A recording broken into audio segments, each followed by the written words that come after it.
Hi, friends, and welcome to another episode of Secrets from the Saddle. But before we get started, I have some coaching announcements. Now, they are wrapped around fitness for cycling and cycling skills. Now, the first one is I am going to be launching an online fitness membership, and there's going to be cycling involved in there too, but not till the fall.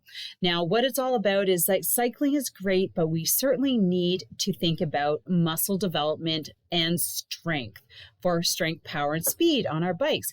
And what's better to do is to work out with weights and bands and start developing those muscles. So for you guys, this is super special. Get on my VIP list so you get a great deal on the first time membership. Go to cyclefitness.online, get on the list, and you're going to get a great deal. The next one is my cyclingskillspro.com, and these are my online cycling skills programs. So I have a 4-hour cycling skills intensive. You get all the things you need to know to really improve your cycling and exponentially become a more efficient and economical cyclist.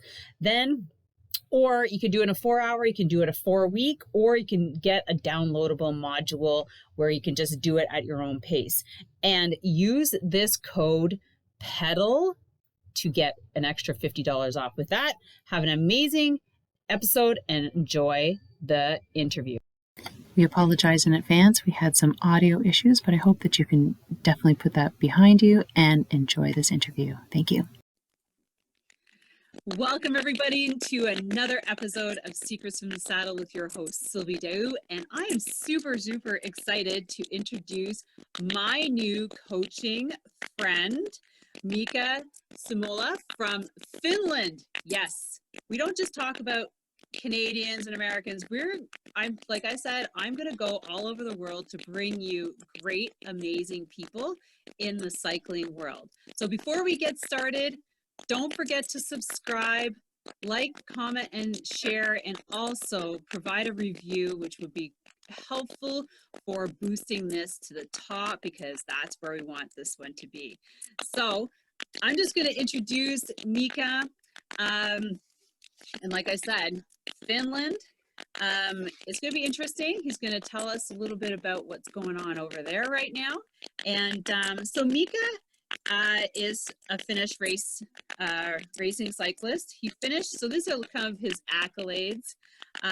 He finished in 3rd place in the Finnish National Road Racing Championships in 2012 and 13. He rode in the 2016 and 17 UCI Track Cycling World Championships. So MIKA started his coaching business in 2010. So he's been coaching since then. He is now a full-time coach as of 2018.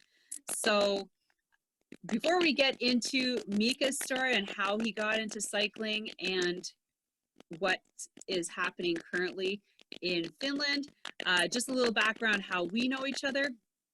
I mentioned in a couple other podcasts that I was in an NCCP coaching course, and that's where I met MIKA. And so it just goes to show that, and actually I want to know how we got in there, because it was like Canada, but I guess that's the international connection that he must have.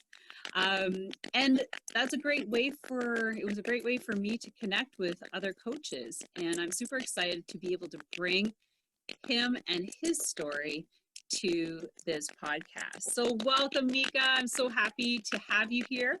I hope it's not too late in the day. Hi everyone. No, we are like 5:30 at the moment, so we are really good time. It was a bit different at that coaching course some months ago. It was like from midnight to 3 a.m. for me, but it was totally worth it. It was great people around there and great new connections, and I really enjoyed my time over there. Yeah, it was great. So I was like, is he still awake? I didn't realize it was that early in the morning, but yeah, good on you. It was worth it. Like I was so happy that I was able to get in there last minute. But so let's start with, I always love to dive into the story around how people how you got into cycling. Where did you start?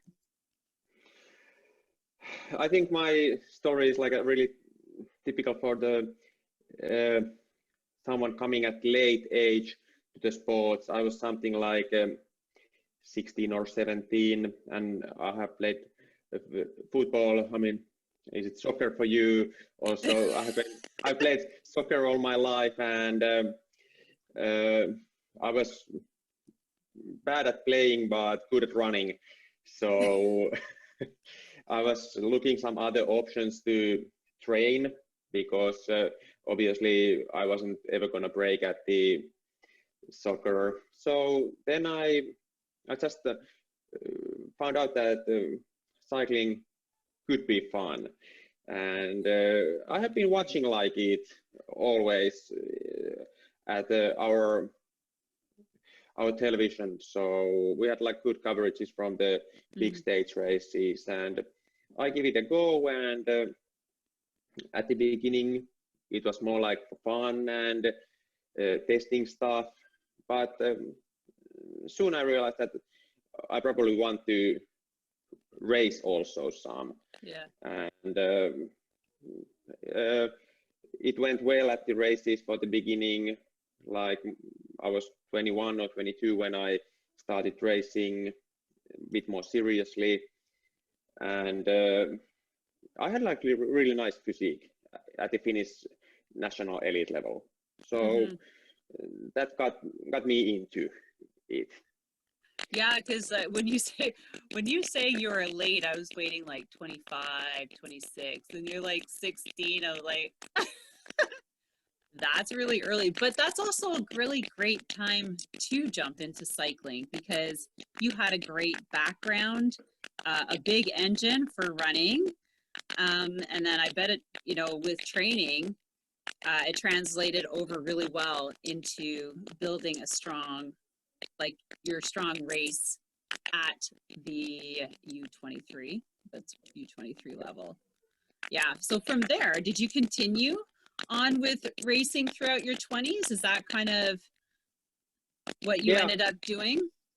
Yeah, I was looking all the time like opportunities to race, and my own club had some really nice races abroad at the local countries, and I enjoyed it a lot. And like when I was 25, 26, I went to Belgium to race, and it was like a totally different world at there. The races were way more intensive, and they were shorter but faster, and I immediately fell in love to it. Fast races, really high speed, and big bunches. It was like a really nice time. I spent like 3 or 4 years there over the summers.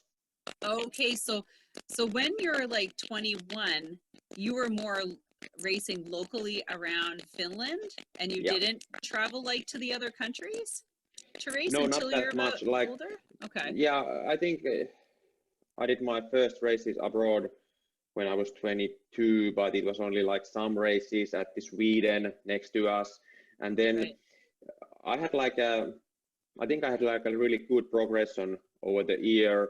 That the challenge got bigger and bigger, and races got more demanding all the time.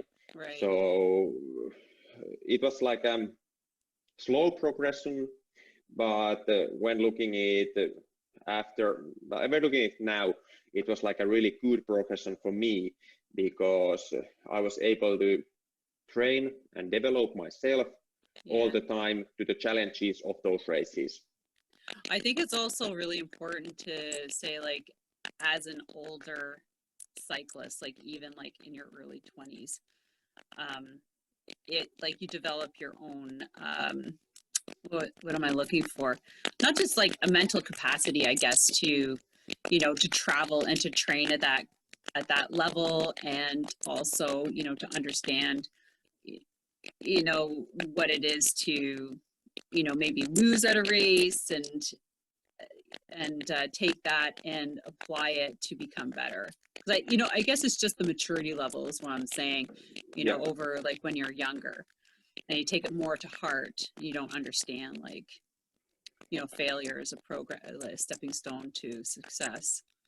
So yeah, and for me it was like from maybe 2011 to 2017, like then it was like a traveling a lot, and okay, we went like besides the road races in Belgium, there was like a lot of track races around Europe we went, yeah, and that was something that we travel a lot and raced a lot, and there was like great deal of racing over the year. I usually, like when I counted my track and road races together, I got like 60 to 70 races per year.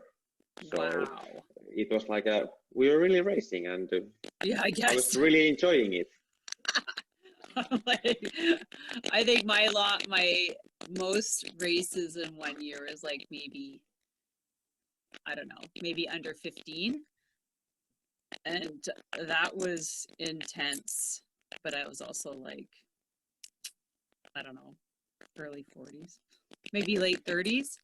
But in any case, so were you recruited to go down there, or did you have a team from Finland that went to Belgium to join in the racing down there?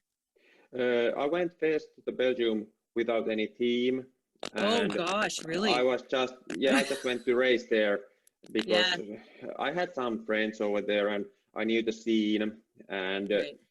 pretty soon I connected with the local club, and Hmm. I was able to join to ride with them.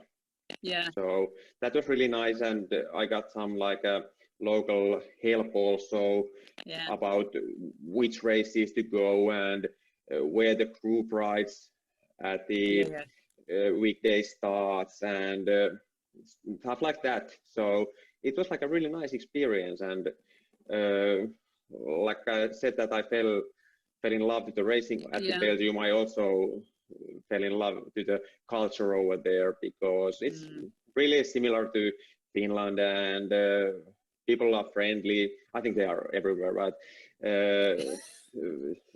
I got so much help there, and I felt like welcomed with people. Mm. So the Belgium has like a special place in my heart. Do you go there often now, like as a coach with your team? Yeah, We're going to Belgium. yeah. It's not only because I like the place. I think the Belgium is like a really natural place Right. for a rider from Finland to go, because Oh. Finland is like a flat country, and so is Oh, Belgium. So we had like really? yeah. Oh, I never pictured anything in Europe flat. No? Well, I think the Oh, maybe stairs it's to just, my house is like a biggest climb over here. oh yeah. So, all right. So you went down there by yourself.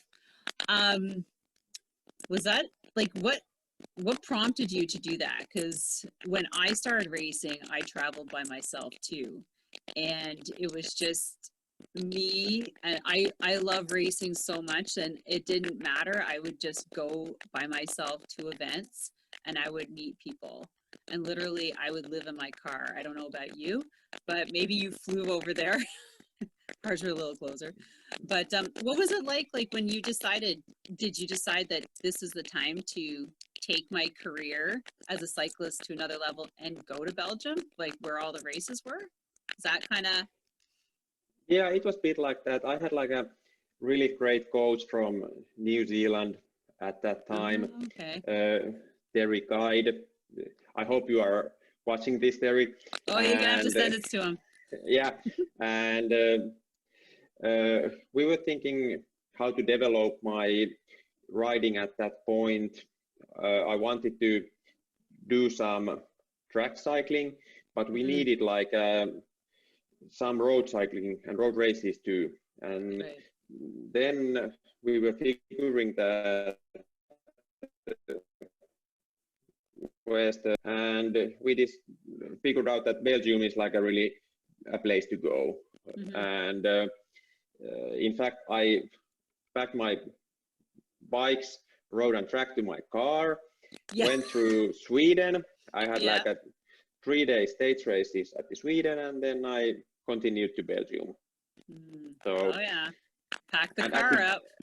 Yeah, and at the end of the stage race, I didn't even have like an accommodation at the Belgium. So sounds right. It's like I think that's like sleep in my car. Yeah, it's like I think common way to try to break there. And but it was like a bit like a make or break moment also for me. I was like a 26 or 27. I knew that I had some capacity left. I wanted to explore the races over there and especially be close to the indoor velodrome to train. So it was like a combination of stuff. And then on the other hand, we had like great connection from Finland to Belgium by plane. So it was handy to leave car there and flew back to home every once in a while and then back there. Right. So you did the whole car thing. Yeah, I know you don't live in your car for very long. Somebody will take you in. It's kind of like me in my first race. I showed up in my car. It was a stage race in Quebec, and at the finish of the first stage of the prologue, I was talking to some girls, and they're like, where are you staying? I'm like, oh, my car. I'm like, what? You come stay with us to your condo. And it just went from there, and I made some amazing friends in Montreal. But so you're on your way there, and this is kind of like a make or break. So tell us a little bit more about that, because sometimes that can be like the most emotional part about getting into the scene now. And were you more a track racer or a road? Like, where was your kind of specialty at that for point? me, Like, it was what were you going for? Yeah, for me, it was like I was really trying to do the track at that time. And for me, I wasn't ever looking more than the kermesse races in Belgium. I wasn't after like any team places or anything like that over there. In fact, we used like those kermesses as a training sometimes, because if you are fit, then the 120k race shouldn't be too hard for you.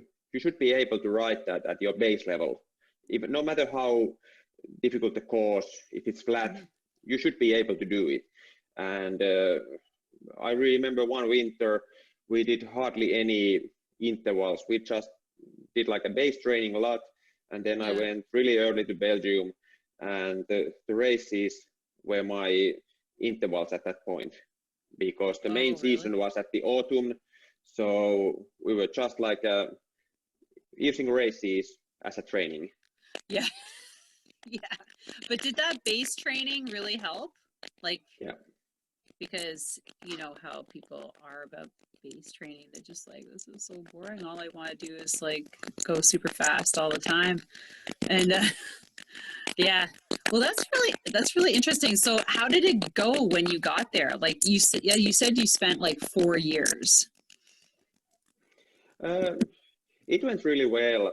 I mentioned earlier that I was ending my stage race at the Sweden and didn't have any accommodation. So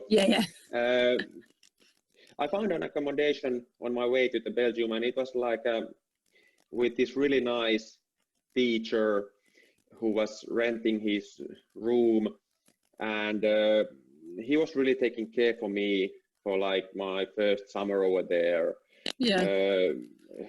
Every morning there was a breakfast available while he was already at school, and then in the evening there was a meal available, and I was really taken care at his house, and that was like really smooth for me.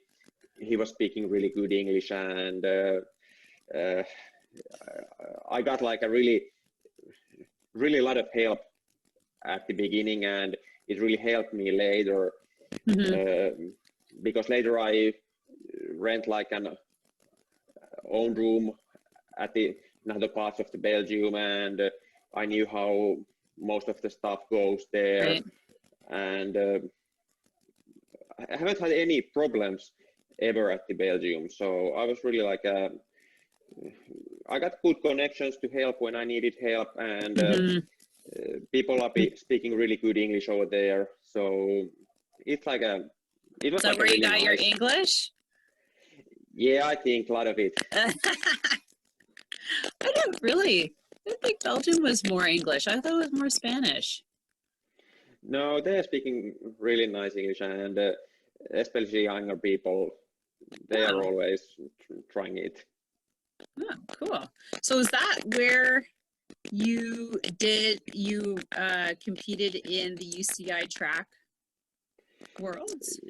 Yeah, it was like a bit later. Yeah, that was not too long ago. That was like 3 years ago. Yeah, like last couple of years of my riding, I was really doing like a 1K time trial and scratch races on track.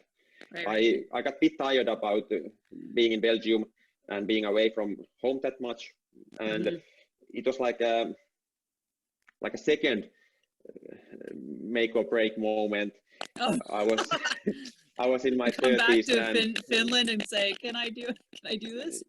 Yeah, it was a bit like we were trying how fast I can go 1 kilometer, and I was doing like that for my main for a couple of years, and it was like a interesting transition, because I started like really young as a road rider, and then I did some track, then some more track and track bunch races, and then I ended up to the 1 kilometer. I never break at the international level, I had to admit that. And but on the other hand, I'm really happy about my own story, because in Finland we don't have indoor track, we have like 2 outdoor tracks available, so there's not that much training chances. Outside, kind of hard to really train for that on but I was always trying to focus on what we got, and that we got like at least we got 2 outdoor tracks, so it's better to enjoy those than complain about something we are not having. Yes, that's true. Yeah, you're lucky. Now, so does that move, like, you started coaching at 2010, so that was like 10 years ago. Is that what you used to fund your cycling in Belgium? Or how did you get into coaching? Somebody just asked you? Yeah, it's a classical story. I think that younger riders at my club, I was like 25 at that point, but there was like this is back in Finland? Yeah, okay. There was like 2 riders at my club. They were 16 and 17, and they were in need of a coach, and they asked if I can start coaching them, and I said that yeah, of course I can do that. Nice that you ask, and I'm here to help for you. Yeah. And I think, in fact, I watched my athletes training programs. I had like a really big pile of those. I had like a great athlete who fill all the forms, and I was like, when you have one of those. Yeah, and I had to say that I was able to see my own style from the programs back then already. It's like it was really nice to watch those, and I'm really happy that both of my athletes back then, they were able to achieve some one of my athletes went to the Junior Road Worlds.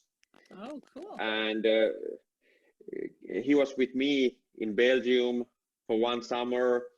We were racing there together. So, and at these days, we are like really good friends still. And it has changed in a way that he stopped cycling, and for a few times he has been my manager at some races. So it's really like, and it's like a really nice situation because we have so long relationship. We can talk anything, and we can discuss tactics and whether I'm doing bad. So at did this he moment. stop racing? Yeah, he stopped started racing. Managing you? No, but sometimes, because it's really nice that guys are still in a club, you know, even after they stop racing, they stay with us. So yes, because that's like a really great. Yeah, because is he one of your coach's assistants, or does he help out with kids programs?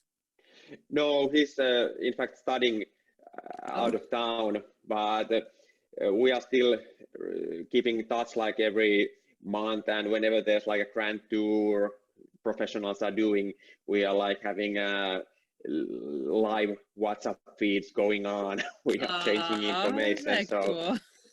yeah. So but you made like a lifelong friends in cycling.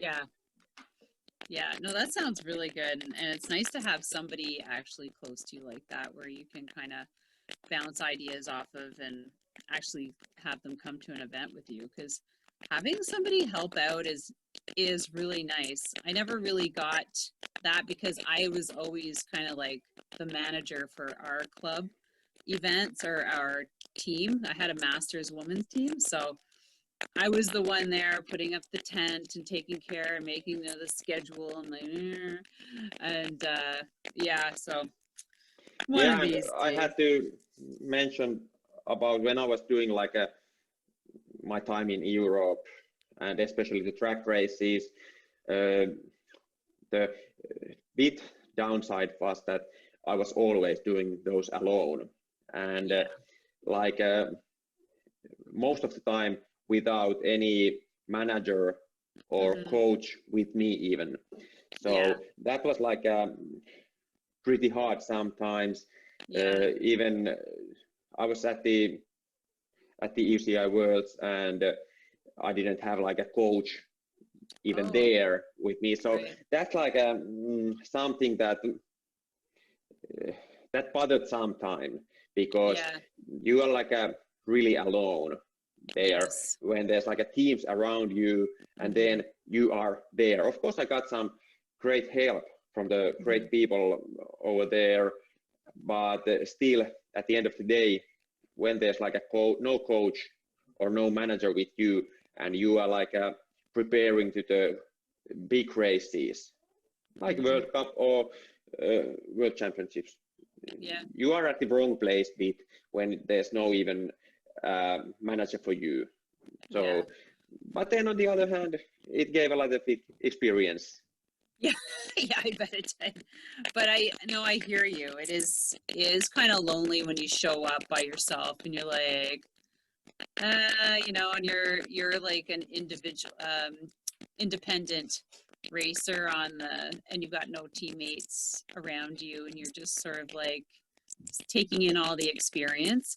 And you really, when you see the other teams, you're kind of like, that'd be really nice to have like a group of people to be with on the start line. I get ya.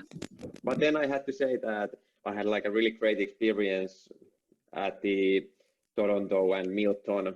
I was there doing a race like 2016 or so, and the Cycling Federation of Canada was really taking care of everything. There was like nice. There was like a person to pick me from airport, and I had like accommodation close to the Milton Velodrome, and when you came here to Canada, was that for Pan Am's? No, it was like for some UCI event like 2016 or so, and Okay.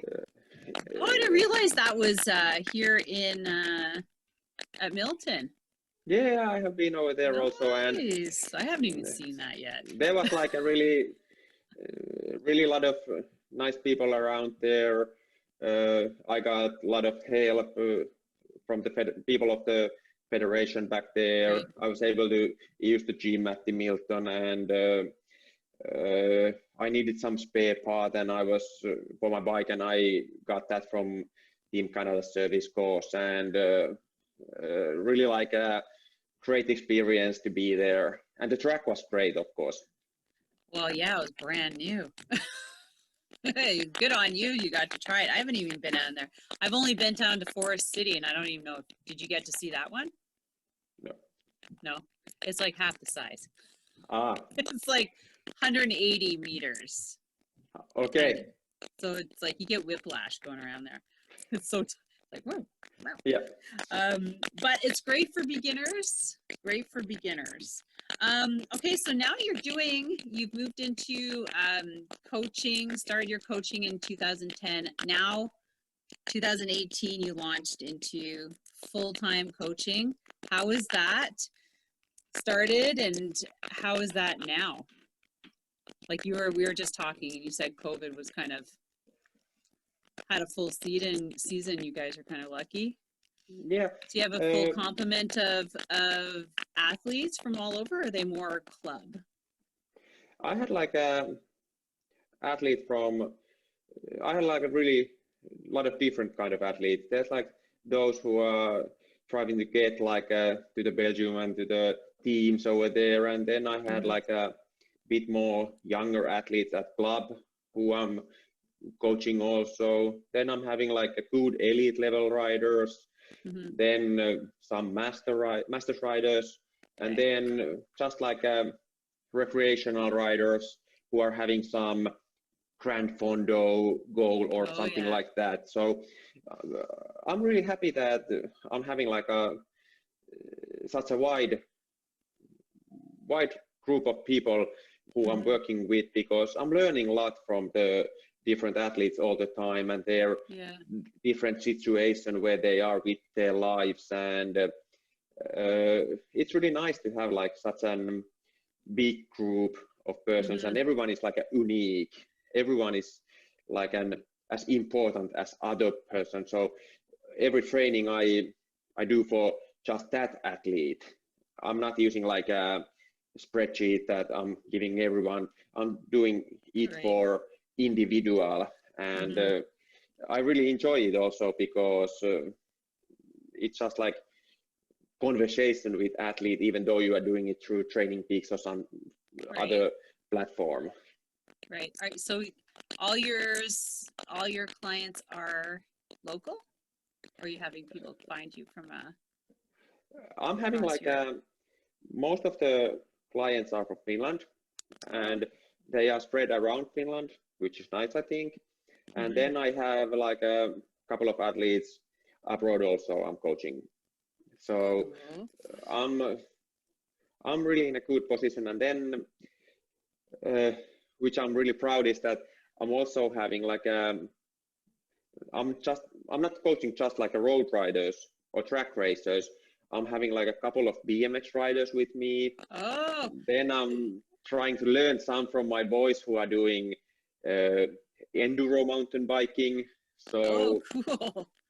I'm really I saw that picture on your Facebook with the kids on the rollers. Yeah. I was like, I wonder how old is that? Because it's like, all right, kids, get on. Yeah, and we are in fact using a lot of rollers with the BMX riders. I can see that. Yeah. I can see that would be really beneficial, especially when when it's, either not really good conditions outside, or maybe your BMX course is far away. That's a good idea. I have rollers at home. My son is like, he likes BMX. So I was like, maybe. And I'm really like enjoying doing time with the BMX guys and enduro boys, because I think I'm learning more from them. That maybe that's what I'm gonna do next. Yeah, I'm just listening what they had to say, and then that sounds good. You do that. Yeah. I'll just sit here and watch. Now, Yeah, but you I think it's mentioned, a learning curve. yeah, well, you know what? I find that if you, and, you know, even for me, like I've been road, I started out mountain biking, and then I did road. And now, of course, the big craze is gravel. And, you know, you just sort of feel, I don't know if it's like that in Finland, if everybody's getting their gravel bikes and going off-roading. But that it's like that here. So I found myself a road / gravel bike that I can use for both racing and gravel riding. If I can, you know, just change up the wheels. So I'm pretty excited about that because I don't want to give up my road cycling because I want to get back to racing. And then, but I want to start participating, you know, with the team, the club, I should say. And I did love mountain biking, and I know I'm going to love road, gravel. And I love cyclocross, but, you know, after a summer of racing, like I was just so tired in the fall. And that's when I got to see my family. You know, like my husband, I don't think my husband would appreciate it. Oh, you're going to spend another 4 months racing every weekend. Not really. So I'm like, I had to pick and choose. So anyways, but you mentioned that you're looking for international opportunities. Do you want to elaborate on that? Yeah, I think it's a bit the same as when I was riding. You are constantly trying to find challenges, new challenges, and looking for opportunities. And for me, it's like a goal that someday I will be like coaching abroad. And okay, you mean like moving and coaching somewhere else? Yeah. Okay. And it could be like with some national team or some international road team or so. But like for me, track cycling is like a really good thing, and I'm doing my Cycling Canada portfolio at the moment. I'm using a lot of track references there, but I'm really looking like a opportunity to help athletes also internationally. It's like one goal for me. Ah, I see. So you're looking for more international experience as a coach on the track. And exploring the world, because it's like I'm always staying here with my young athletes, but yet again, I think there's like a lot to learn abroad, and different countries has like different ways to train and different facilities, and it would be like really great to be sometimes someday a coach where you have like for instance indoor track available for you every day, so you can just go there with your athletes and to train them. So that's something I'm looking. So do you have a place in mind? No. That you kind of like to, but so how many countries in Europe have tracks? Like an indoor track? I would say like most of the countries these days. Oh, really? Yeah, the track network is like really huge. Oh, wow. So you have basically your pick of all the countries that you could go to. Or do you have a favorite? Do you have like one that you're kind of like want to mention? No, I don't have any. I'm like open-minded and looking for opportunities, and those could come like when you're not expecting those, you know. Yeah. But then on the other hand, one had to develop all the time own thinking and the ways that you see the sport and how the sport is evolving at the moment. So, and of course, connecting with people. That's important.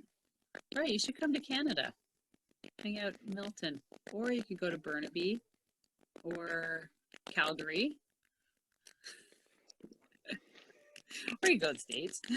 Well, that's amazing. So before we end, Now I'm going to ask you if you have any advice for, now I know you've like through your experience as a young racer and then going to Belgium on your own, and I know that you work a lot with younger athletes to, you know, advance them to, you know, I guess pro levels if they're on that track.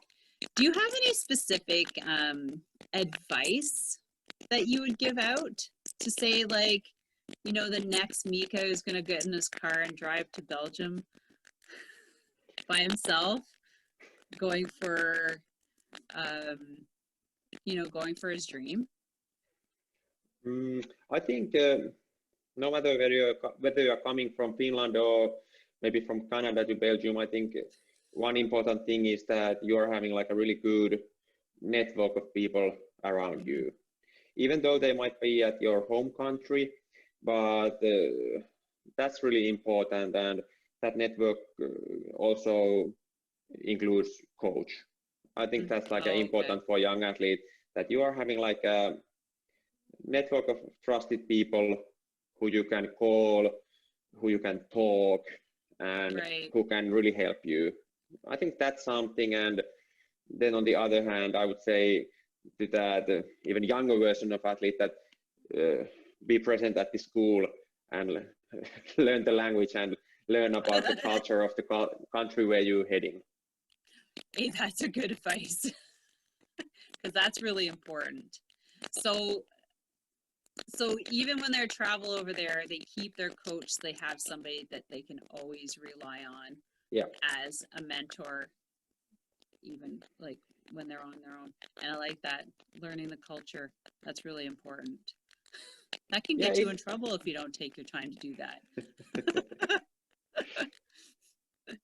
So, well, thank you so much. This has been a great experience. I love that we have somebody from Europe here, and I hope that you know, this is by far not the last person that I interview from overseas. And like I said, now if I ever, well, at some point in time, I will go over to Europe. Finland is kind of far from where I would go, but now that I know somebody, I think I'll go there. And since they're a cyclist, it's even more a draw. But I want to thank you, Mika, for taking the time to do this and saying yes to the interview. I really, really appreciate it. And I know our listeners appreciate to hear, you know, just a little bit of the background from yourself and, you know, kind of, you know, what a younger cyclist would be doing in, you know, because I imagine Canadian cyclists would go, a lot of our Canadian cyclists go either to the States or over to Europe. And probably Belgium is where they go, I would imagine.